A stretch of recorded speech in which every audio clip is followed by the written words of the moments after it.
This is a heck of a storm, guys. Look at the visibility. You can see the snow coming in sheets. The tide is almost where it would be at high tide. Woo!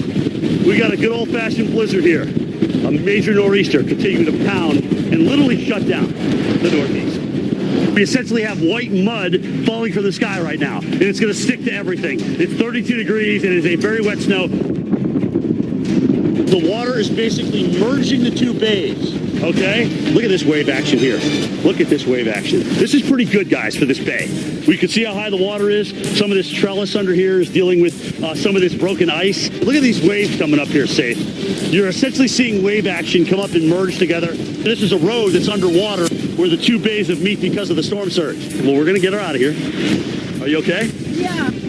Let's go. Straight back. Just keep going up into the street, please. It's wild. It's wild to be out here in a nor'easter. You can see here one of the calling cards of this, storm surge, where the storm surge and the wave action has broken up the ice and pushed it through. We may have taken a hurricane gust here. The motif going down. Oh, thunder snow! Holy smoke! We got it, baby! Look at his lens is covered up. Oh my gosh! Holy smoke! Woo! Well, I mean, you get one crack at it. If you're live, you're live. If not, so be it. But that was pretty cool.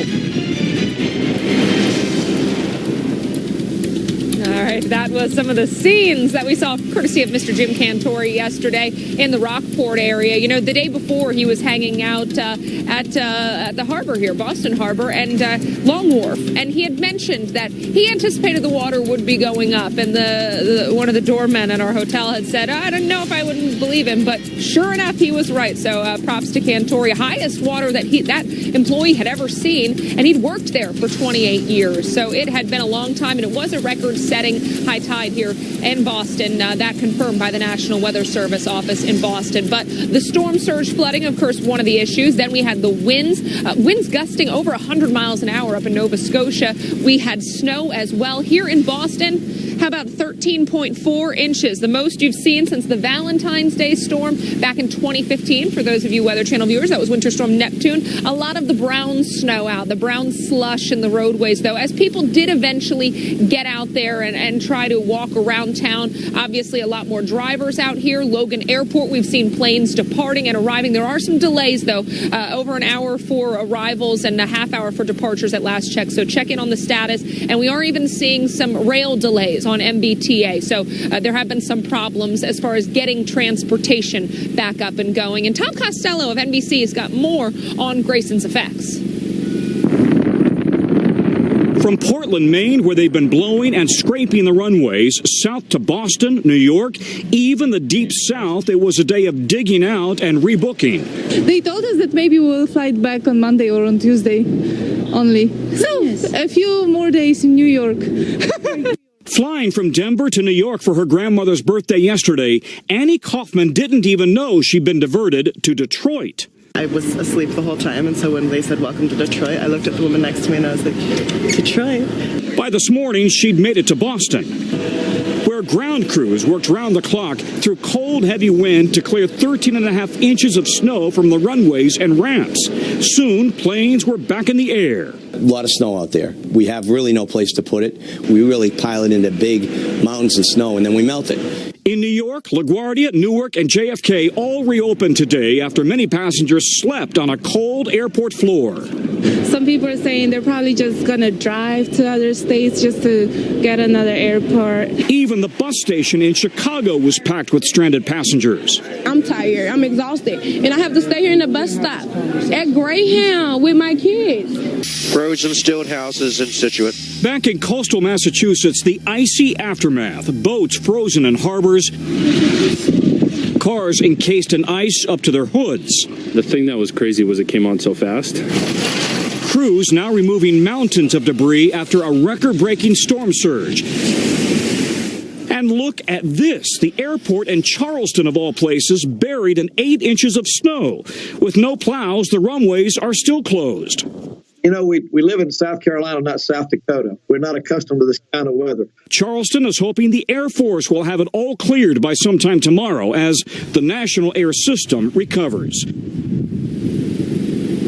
And as I mentioned, there have been some delays, but they are getting things up and going here in Boston. The big story as we head into the weekend turns to the cold temperatures, and really already now the cold is the talker. Temperatures have been in the teens this afternoon. That was your high today. Right now we've been hovering right around 10 degrees with feels like temperatures well below zero. Frozen America is the headline because records could be set up across parts of the Northeast, Midwest, and even into the Southeast this upcoming weekend. There's a few record possible potential locations, including Bridgeport, Boston, Albany, New York, and Philadelphia. Here in Boston, we may see highs in the single digits tomorrow. Our forecast is 9 degrees. If that is the case, that would be, or our forecast rather, 8 degrees, and that would be the first time we saw a high in the single digits since 2004 mark. Now, I want to mention that is the thermometer reading that we're expecting. It is going to feel like it's anywhere from 10 to 20 degrees below zero as we go through the overnight and through much of tomorrow. By Sunday, it might feel like it's closer to zero. It's just not fair when zero starts to feel like a heat wave. And yet that's what people are dealing with. When you're like, oh, I'm going to break out the tank top. Yeah. You know, just, all the joggers will be back out, right? All the outdoor sports, right? Because zero will feel warm compared to what you just went through. All right, Alex, thanks so much. That's all relative. Yeah. Sure. Exactly. That cold air is going to be spilling into the southeast as well. Let's talk about what it's like right now in Nashville, 27. Atlanta below freezing, 31. Raleigh, 23.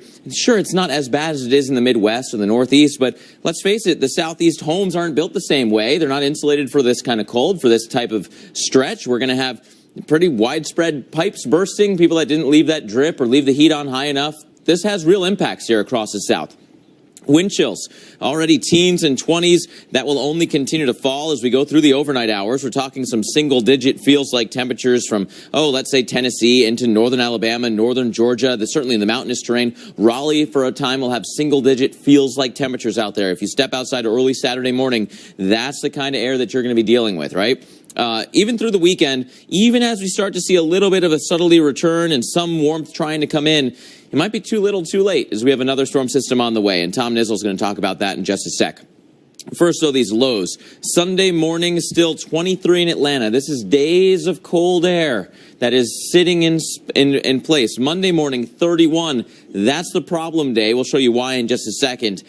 After that, starts to feel more seasonable. It's still cool. It's still winter, for goodness sake. But, hey, we'll take it when a low is 46 in Atlanta or 43 in Nashville compared to what you've been dealing with. I think people will be okay with it. But we got to get there first. I mentioned that storm system on the way. Let's bring in winter weather expert Tom Nizzle. And, Tom, that 31 in Atlanta, rush hour time, coldest part of the day, just as some precip starts to come in. There's some trouble parts of this forecast. Quite a battle there, and our computer models have a little uncertainty in the exact timing of the precipitation getting in. That means everything, guys. So take a look again. We talked about those cold temperatures in the southeast. There's going to be a wedge of cold air that's set up, including Atlanta, late Sunday night and a Monday morning, just down along the Appalachians here and then into the southeast. And it's this area right in here that we're very concerned about. This computer model and our current forecast is bringing the precipitation into that cold air Sunday night into Monday morning. There are a couple of other models that have the precipitation well to the west, and they keep it west until the temperature gets above freezing. This is a very difficult forecast right now. But if we go with what we've got forecast now, late Sunday night into Monday morning, this area of northern Georgia into southeastern Tennessee, including northern part of metro Atlanta, Chattanooga, going up toward Knoxville, could all be in for some icing. By later Monday into Monday afternoon, Monday night, as Mark said, temperatures are going to rise well above the freezing mark. But take a look here. The dark purple is an area of greater than a 50% chance that we could see any bit of freezing rain that comes down and glazes surfaces. It's not going to be a major ice storm. We're only going to get a little bit of this freezing precipitation, but that's all it's going to take. And let's set up the timing here. This is going to be Atlanta, our current forecast now. Those icy conditions between 5 and 8 a.m. And look at the temperature, 32 degrees. Now, that's for Atlanta, Mark. You know that there's areas just to the north of Atlanta, typically when we get into this kind of cold air, that are going to be pockets of colder temperatures. Yeah. So it may not occur everywhere, but people that are driving around the metro area and then heading up into northern Georgia mountains, up toward Chattanooga and up toward Knoxville, all of those areas early in the morning could see the potential for a little bit of glaze ice. There's a lot of rush hour implications. There's a lot of implications for people that are coming in for that national championship game as well. Tom, thanks so much. Winter Storm Grayson was a blockbuster storm that parts of the Northeast haven't seen in years. Historic snow to the southeast coast as well. When we come back, we're going to go in depth with Tom on why Grayson was an overachieving storm and how it kind of got that set up in the first place.